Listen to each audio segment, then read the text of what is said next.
31. Sri Priya Nath Sinha. Arrangements were being made for Swamiji's leaving India for America for the second time, 1899 AD. He had gone to Calcutta to see one of his friends and returning from there stopped for a few minutes at Balaram Babu's house at Bagh Bazar. He then sent for another friend to accompany him to the mutt. The friend came and the following conversation took place between him and Swamiji. Swamiji: a very funny thing happened today. I went to a friend's house. He has had a picture painted, the subject of which is Sri Krishna addressing Arjuna on the battlefield of Kurukshetra. Sri Krishna stands on the chariot, holding the reins in his hand and preaching the Gita to Arjuna. He showed me the picture and asked me how I liked it. Fairly well, I said. But as he insisted on having my criticism on it, I had to give my honest opinion by saying, there is nothing in it to commend itself to me. First, because the chariot of the time of Sri Krishna was not like the modern pagoda-shaped car. And also, there is no expression in the figure of Sri Krishna. Question: was not the pagoda chariot in use then?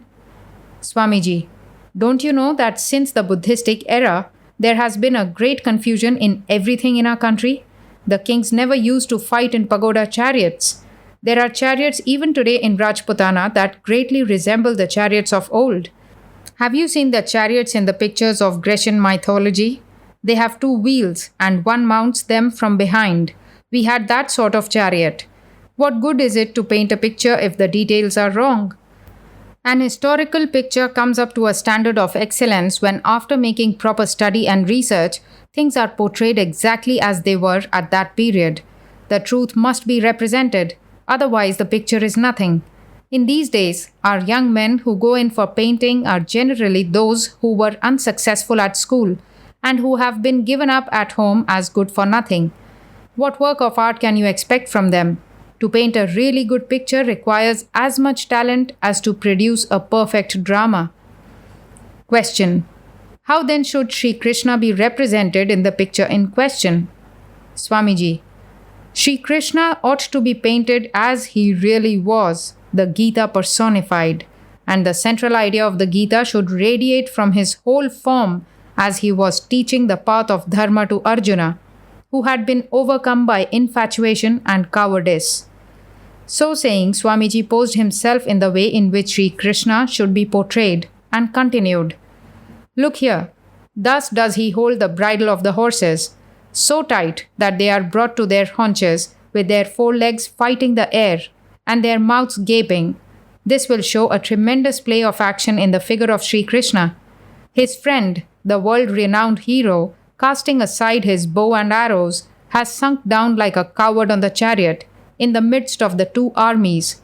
And Sri Krishna, whip in one hand and tightening the reins with the other, has turned himself towards Arjuna, with his childlike face beaming with unworldly love and sympathy, and a calm and serene look, and is delivering the message of the Gita to his beloved comrade. Now tell me what idea this picture of the preacher of the Gita conveys to you. The friend: activity combined with firmness and serenity. Swamiji: aye, that's it. Intense action in the whole body, and withal a face expressing the profound calmness and serenity of the blue sky. This is the central idea of the Gita, to be calm and steadfast in all circumstances, with one's body, mind, and soul centered at his hallowed feet. Karmanya karma yaf pashyeda karmani cha karma yaha. Sabuddhiman manushyeshu sayuktah kritsna karma krita. Gita, chapter 4, verse 18. He who even while doing action can keep his mind calm, and in whom, even when not doing any outward action, flows the current of activity in the form of the contemplation of Brahman, is the intelligent one among men. He indeed is the yogi. He indeed is the perfect worker. At this moment, the man who had been sent to arrange a boat returned and said that it was ready. So Swamiji told his friend, now let us go to the mutt. You must have left word at home that you were going there with me. They continued their talk as they walked to the boat. Swamiji: this idea must be preached to everyone. Work, work, endless work, without looking at results, and always keeping the whole mind and soul steadfast at the lotus feet of the Lord. Question. But is this not Karma Yoga? Swamiji. Yes, this is Karma Yoga. But without spiritual practices, you will never be able to do this Karma Yoga. You must harmonize the four different yogas. Otherwise, how can you always keep your mind and heart wholly on the Lord? Question. It is generally said that work according to the Gita means the performance of Vedic sacrifices and religious exercises. Any other kind of work is futile. Swamiji. All right, but you must make it more comprehensive. Who is responsible for every action you do, every breath you take, and every thought you think? Isn't it you yourself? The friend. Yes and no. I cannot solve this clearly.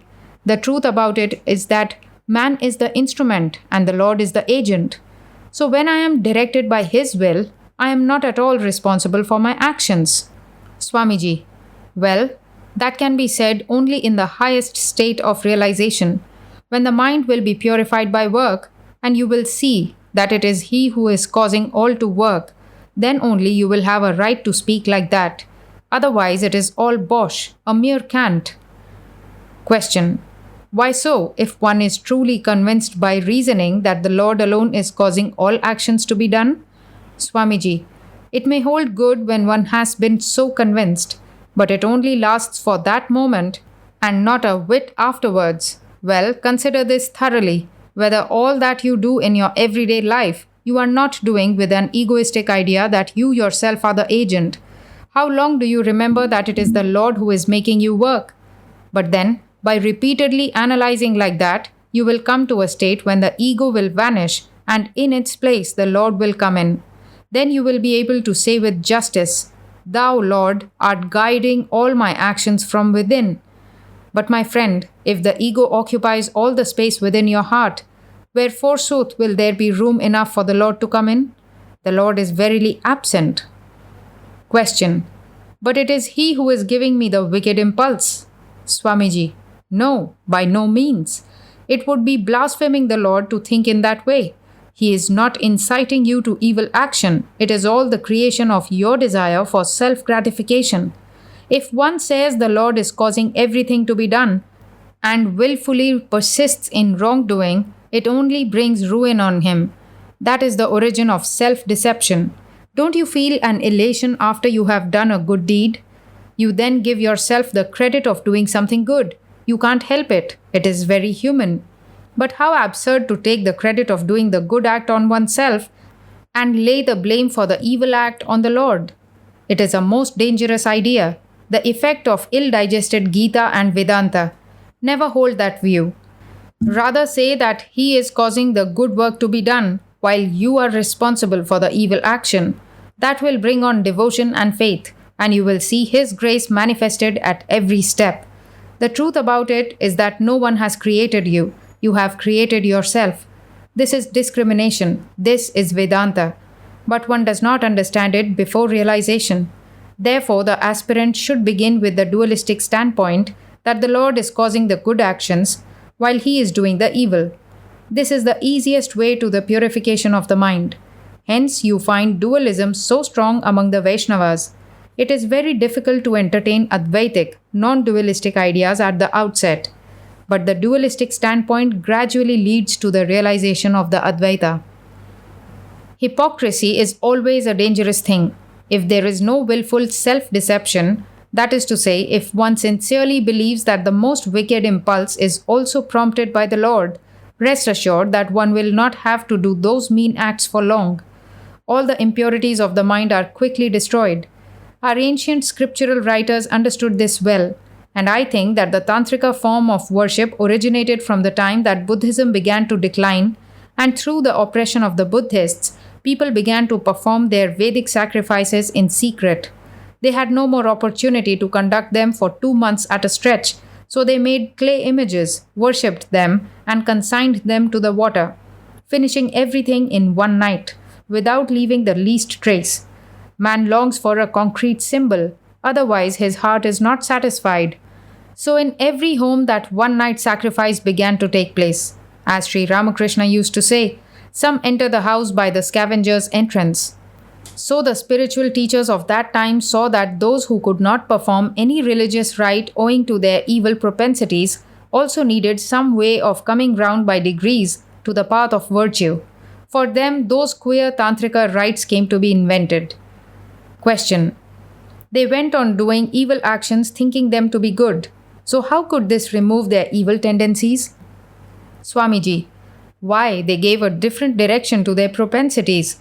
They did them, but with the object of realizing the Lord. Question. Can this really be done? Swamiji. It comes to the same thing. The motive must be right. And what should prevent them from succeeding? Question. But many are caught in the temptation for wine, meat, etc. in trying to get along with such means. Swamiji. It was therefore that Sri Ramakrishna came. The days of practicing the Tantra in that fashion are gone. He too practiced the Tantra, but not in that way. Where there is the injunction of drinking wine, he would simply touch his forehead with a drop of it. The Tantrika form of worship is a very slippery ground. Hence I say that this province has had enough of the Tantra. Now it must go beyond. The Vedas should be studied. A harmony of the four kinds of yogas must be practiced and absolute chastity must be preserved. Question. What do you mean by the harmony of the four yogas? Swamiji. Discrimination between the real and the unreal, dispassion and devotion, work and practices in concentration, and along with these, there must be a reverential attitude towards women. Question. How can one look with reverence on women? Swamiji. Well, they are the representatives of the Divine Mother, and real well-being of India will commence from the day that the worship of the Divine Mother will truly begin, and every man will sacrifice himself at the altar of the Mother. Question. Swamiji, in your boyhood, when we asked you to marry, you would reply, I won't, but you will see what I shall become. You have actually verified your words. Swamiji. Yes, dear brother, you saw how I was in want of food and had to work hard besides. Oh, the tremendous labor.